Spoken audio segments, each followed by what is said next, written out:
It is illegal to offer punishment for unionization or for not unionizing. The system is broken in America, and so bosses can do a lot of things that are illegal. Which side are you on? Which side are you on? Last Week in Southern Labor is a segment that we do mostly every week where we talk about what happened in the labor movement in the South in the last week. We pull the information from Jonah Furman's newsletter with his permission, Who Gets the Bird?, which compiles this information for the entire United States. So if you want to see what's going on outside of the South, then you should definitely subscribe to his newsletter. It is Who Gets the Bird at whogetsthebird.substack.com. And with that, let's jump into new organizing for the weeks of July 23rd through August 13th, with the caveat that because this is a bigger roundup than normal, the NLRB filings under 10 workers have been left out. A whopping 221 coffee shop workers for local chain Heine Brothers in Louisville, Kentucky are unionizing with 32BJ SEIU. That is an enormous amount of coffee workers for a local chain. So really excited to see that campaign beginning. 115 transit workers for a subcontractor in Norfolk and Newport News, Virginia are organizing with ATU Local 1177. At least 89 food service workers at local chain operator Via 313 in Austin, Texas, are forming an independent union, Restaurant Workers United. 16 more workers at Texas chain Tiff's Treats in San Antonio, Texas, are unionizing as well. And continuing on in Texas, 81 workers for Republic Wine and Liquor Distributors are unionizing in Houston with Teamsters Local 988. In the past 3 weeks, 77 Starbucks workers at 4 stores, including one in Denison, Texas, have filed for elections with Workers United. And just some background on that, because that is pretty slow for the Starbucks Workers Campaign in terms of new filings, even though it's a lot, in the broader context of the last 20 years or so. The company declared a month or so ago that August 1st is the cutoff for any non-union stores to get a raise and other benefit increases on the condition that they hadn't unionized at that point. So that's totally illegal. It is illegal to offer benefits or punishment for unionization or for not unionizing. That's definitely illegal, but the system is broken in America, and so bosses can do a lot of things that are illegal. And so it's possible that we see the pace of election filings pick back up once the non-union stores are granted those equal benefits at the end of the month, which is which is rational, right? Many workers are naturally going to want to lock in those gains before resuming boat rocking. 26 workers for Southern Company Gas in Atlanta are joining IBEW Local 1997, and 20 warehouse workers for Capstone Logistics in Medley, Florida are unionizing with Teamsters Local 769. In wins and losses, 502 workers at 18 stores voted to unionize with Workers United at 14 of those shops, for a combined margin of 183 to 84. The past 3 weeks, unfortunately, brings us no new shops in the South, though, with the only group of Starbucks workers down south that voted lost their election, losing their union vote in Smyrna, Tennessee. 44 stagehands and others at D.C.'s Shakespeare Theater Company voted 23-6 to join IATSE Local 22. 16 more tree trimmers voted to join the IBEW, this time at Wright Tree Service in Lexington, Kentucky, joining IBEW Local 369 with a vote of 7-2. 63 workers at Ingert Plumbing and Heating in Knoxville lost their union election, voting 16-33 against joining UA Local 102. And finally, 22 workers who make wires lost their union bid with IBEW Local 666, 10-11 at REA Magnet Wire Company in Ashland, Virginia. In strikes and bargaining, Hillsborough County, Florida teachers are at an impasse with the district In higher education, hundreds of staff at D.C.'s American University are counting down the days until they go on strike with SEIU Local 500.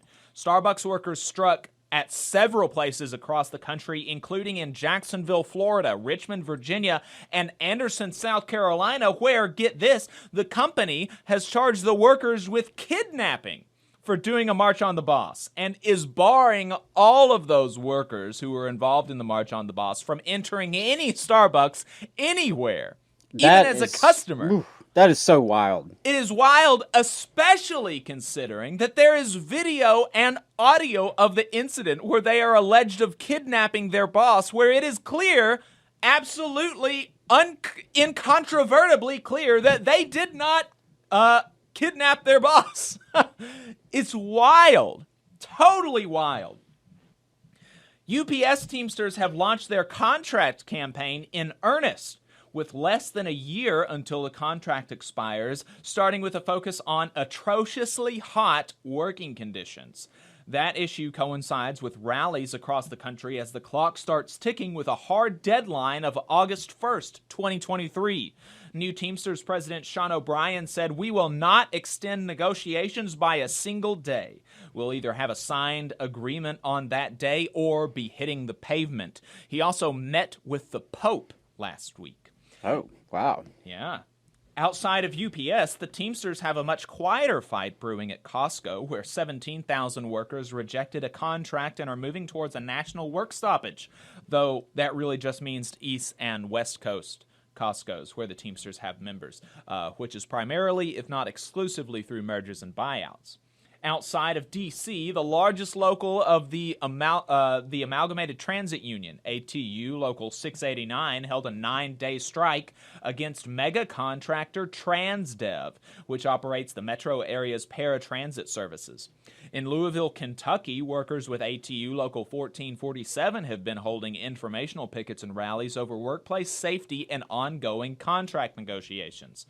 Biden's emergency board on the railroad disputes issued its recommendations for a settlement on Tuesday, which proposes reasonable wage gains as far as I can tell, but does literally nothing to address the understaffing and sick leave, leaving railroad workers in America with 0 sick days. Very frustrating. I wouldn't say disappointing because that implies that I expected better.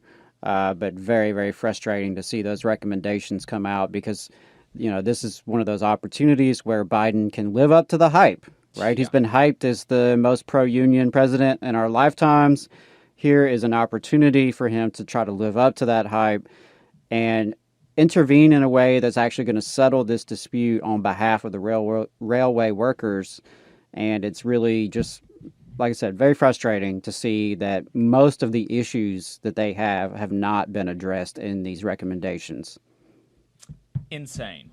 U.S. Postal Service unions like the National Association of Letter Carriers and the American Postal Workers Union, NALC and APWU, are calling on management to wrap up hiring amid chronic understaffing. For context, the U.S. Postal Service employs 60% as many people as it did in 1995. Which is wild. Also wild, and also a hit on the most pro-union president in history, Joe Biden. Trump appointee Louis DeJoy is still Postmaster General. A true shame. Insane. A 6,000 worker-strong steelworkers strike at Goodyear/Bridgestone in Iowa, North Carolina, Ohio, and Kansas was avoided. It came right down to the wire, but ended in a tentative agreement. Warrior Met strikers with UMWA in Brookwood, Alabama were hit with an absolutely ludicrous stuff coming out of the NLRB, claiming that the union is liable for an absolutely obscene $13 million to cover damages from the strike, including unbelievably lost production. We talked about this a while ago in more detail, but apparently the union agreed to something like this in principle. Orders of magnitude less expensive, though. 33 times less expensive is the estimate that they were giving. It'd be an unbelievably bad precedent if it's upheld. So we'll see. We'll keep you updated on that, of course. It's not a union fight per se, but 80 owner-operators for freight company HUD Transportation in Houston, Texas, went on strike for higher rates.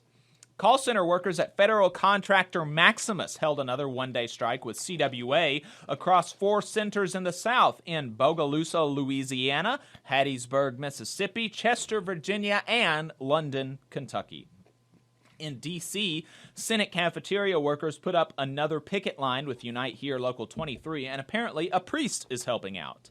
Teamsters Local 783 went on strike at Sherwin-Williams in Bowling Green, Kentucky, and that has come to an end in the last 3 weeks. In political fights, the Worker Power Coalition, which was born out of the painters and the communication workers IUPAT and CWA push as CWA was coming into office to make the PRO Act core to the Democrats' legislative agenda. The Worker Power Coalition apparently wants to force a vote in September, though they are not even pretending that they hope it passes, which is a shame. Henry Cuellar, who just barely beat his Texas AFL-CIO-endorsed progressive primary challenger with the help of Democratic leadership, including Nancy Pelosi, is now introducing a bill to end federal protections for millions of workers in the name of the gig economy. Insane stuff. Campaigns for and against enshrining right to work in Tennessee's Constitution are heating up. We'll be talking to people more in depth about that in the coming weeks, but we have talked about it in the past. You can go back and watch our interview with Vonda McDaniel, president of the Nashville Central Labor Council, if you want to get caught up on what was happening a couple of years ago about that. And finally, in internal union politics, it's summer, so it is union convention season, with the steelworkers, the letter carriers, and RWDSU holding their conventions in the past few weeks. You just saw a clip from the Valley Labor Report. We are live every Saturday morning from 9:30 a.m. till 12:30 p.m., and we pride ourselves on keeping all of our content free to everybody so that we can talk to as many working folks as possible. If you support the work that we're doing, you think that it's important, you think that it's good, then consider making a monthly contribution to the project, and you can do that on our website, tvlr.fm.